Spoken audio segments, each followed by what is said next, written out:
Hello and welcome everybody to Getting APIs to Work. Today we say hello to Stephen Meisel. Hey Stephen, how are you doing? Great. How's it going? Thanks for having me. It's going well, thank you very much. Stephen works as a consultant in the API space and he has an upcoming book and he's talking about designing better APIs, the role of API complexity. And that got me interested because I'm all interested whenever it comes to API design. So when you talk about complexity and API design, how do those two things come together? Um, the idea here is that when we make decisions about APIs, we don't necessarily know what level of complexity we're putting in to the APIs. We're always putting in some level of inherent complexity, but a lot of times we're only able to deal with it after the fact, after we're able to really experience the difficulties with it. So what I'm looking at in the book around complexity is um, how do the decisions we make affect the overall complexity of our API? What's the kind of the smaller complexity we're adding with each of our choices? And then what's the context that we're in with our API? Is this a public API? Is this an internal one? And using this kind of context to drive our choices around how we understand that complexity and put the complexity in. Maybe we pick a weaker, stronger, bigger complexity, a smaller complexity, and using that to help us build better APIs in the long run. So in the end, what you're saying, I think, is a little bit that design should be a contextual exercise. To some extent, that's what I'm taking a little Yep. bit from what you're saying. And it's interesting because Yep. like a little while ago, I posted a video that said, for private partner and public APIs, you may want to design them differently. And some people got really upset because they said, no, APIs are for reuse and, like there's no differences in design. So if you would look at these two sides, on the one hand, you would say, well, maybe you should design them a little differently because they're different user groups. Or you would go the other way and say, no, APIs are for reuse, that you should do that. So which position would you put yourself on? One of the things that I talk about is having a kind of a product mindset as you approach an API.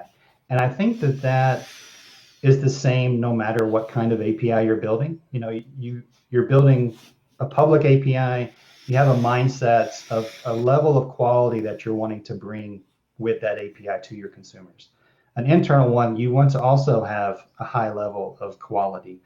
However, some of the the smaller choices, maybe the design decisions that you make can be different based on the context. You can still build a high quality API and make different design decisions in your context. Internally, you may have some more freedoms in your technical choices and the choices you have for, the way that you design the JSON, the way that you design the interaction that wouldn't work really well for a public API.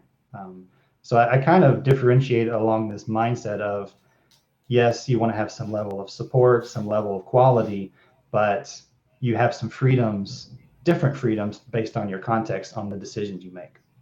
Hmm.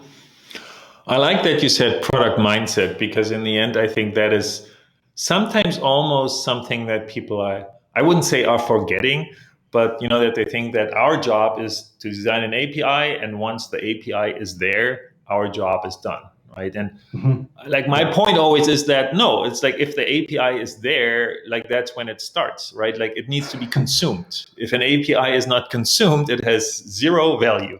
So make sure it gets consumed, right? And I think Yeah. for improving the chances of it becoming a successful product, it's very important to think about the things that you were discussing. What kind of practical advice are you giving people to, make sure that they design better APIs, that they create better products?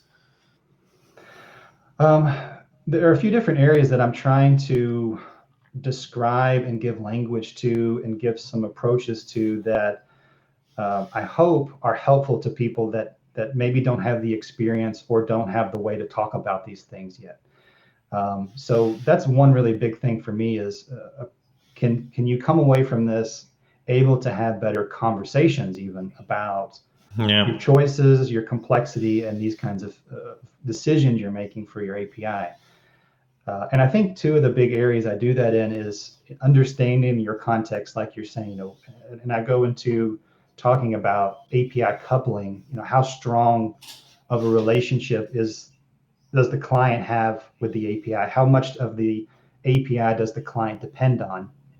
So this kind of relationship, both technically and both in your context, and then also looking at complexity and being able to understand about the choices you make and what level of complexity I'm adding as I make these choices. I try to give kind of some practical examples of what it looks like a more complex decision versus more complex choice versus a less complex choice. And so I think understanding these two things together, understanding complexity and then how that complexity fits into my context is kind of two of the big areas that I'm hoping I can help people understand or help people even talk about. Yeah, I think it's a very interesting point to think about what complexity in that case even means. So one of my many terminology fetishes that I have is complexity versus complication, or some people say essential complexity versus accidental complexity. Is that something that also plays a role in your book? This kind of balance we have to find, that on the one hand, the API or the product that we want to build does have a certain complexity to it, right? There's, depending on what I do, it may be more or less. But then there's also the question, well, how much do I add to it that is a design choice of mine, right? Yeah. Like, is there a way how people can kind of look at these two sides of complexity? Or do you give people like a little tool to find out, which side they're dealing with? I talk about complexity from the stance of, I guess, understanding that some of the qualities of complexity being that you're always adding some complexity to your API. So this is kind of one of the things I bring up, that there's always something you're adding. Complexity is not necessarily a bad thing. It's unavoidable. Similar to what I mentioned about coupling. Anytime you have two things that are interacting, there's some level of coupling. Yes. So these aren't bad things. Starting with that, I think, is important, that we know it's going to be there. Our goal is really to, on the front end, try to manage the growth of complexity, so that we don't wait on feeling the complexity in the experience of the API to be able to do anything about it. So I make this case that complexity kind of builds on its own. It's never going to disappear unless you put some work into reducing that complexity. So it's just going to keep growing and growing and growing. And it's going to also spread out in your API. It's going to affect other areas. It's going to affect your consumers. So I think kind of understanding the nature of the way complexity works, in the beginning, it may be small. And then as the complexity gets really high, really large, that's when you're like, well, this is too much. This API has way too much complexity for me to deal with. Now it's a problem. And trying to deal with it before it gets to that point where it's a problem is kind of the hope of this way of viewing it. So in that case, then, it's not just a design exercise what you're trying to help people with, it's also the management exercise over time. Yeah, that's right. I go into some of this to where, what do people do now to deal with complexity? A lot of people use API versions as a way to kind of manage complexity over time. Eventually, some people will even move from the first version of their API to a completely new version.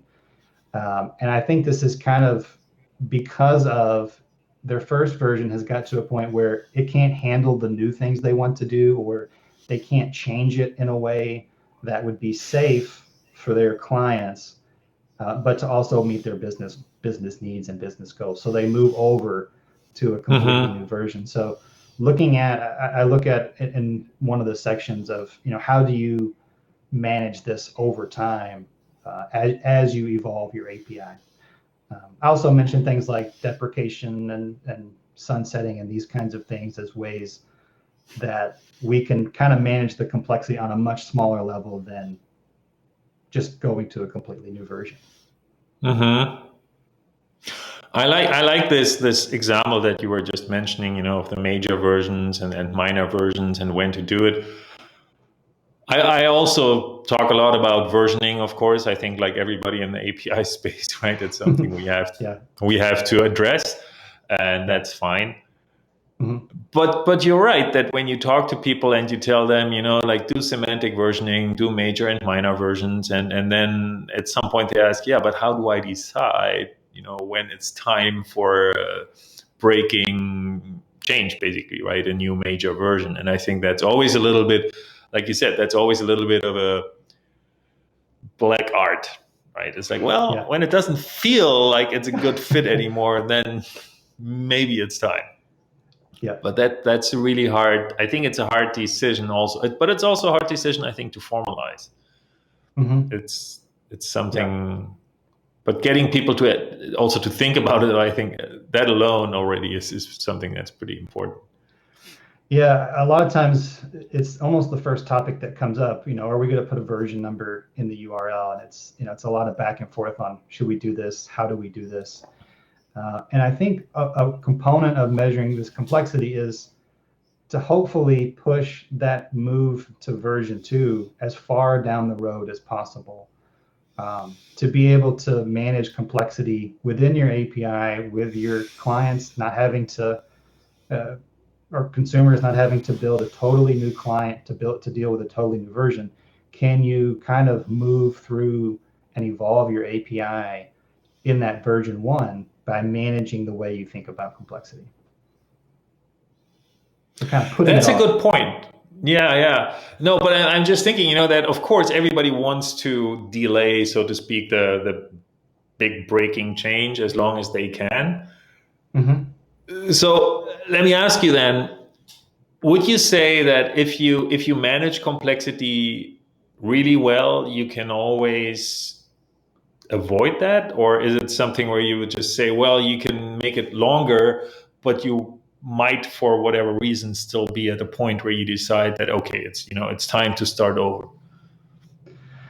I think part of it maybe goes back to our point of, what is this? What kind of API is this?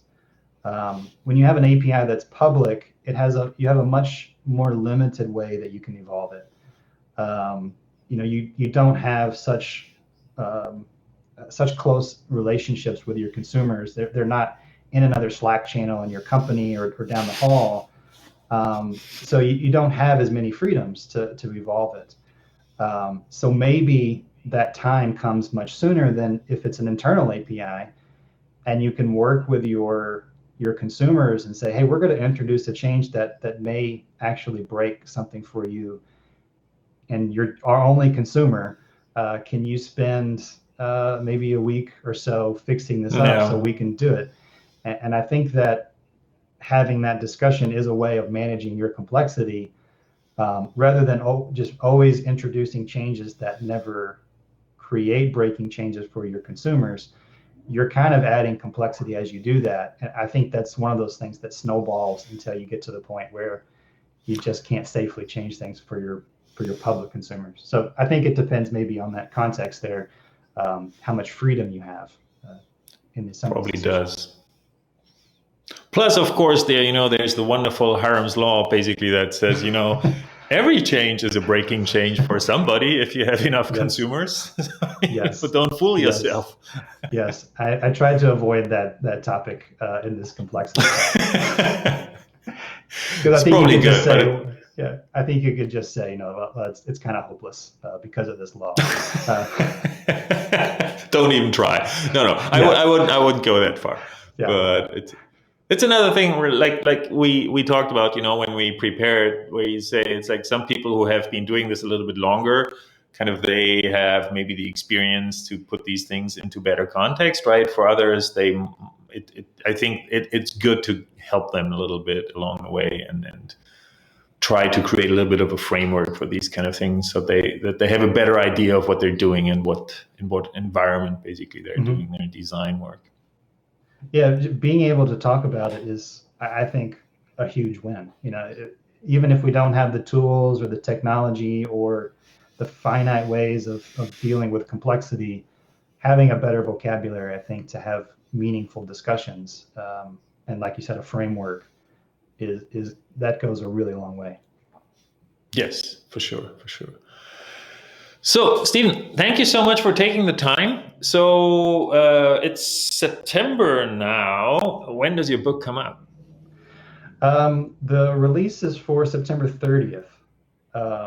So 10 days from now. Yes. So okay. It's available for pre-order. You can actually get it for a discount now. There's a discount code. Buy it here or here. I don't know. I don't think we can do that. Yeah. You can get it at apidesign.com. That'll get you there. Okay. Yeah. Cool. Well, I hope you'll get a lot of orders. I know that it's a lot of work to write a book, so congrats on that. And once again, thanks for joining. Yes. It's great to chat with you. Okay. Thank you. And thanks everybody for joining our little conversation here. And until next time, bye. Bye. Thanks.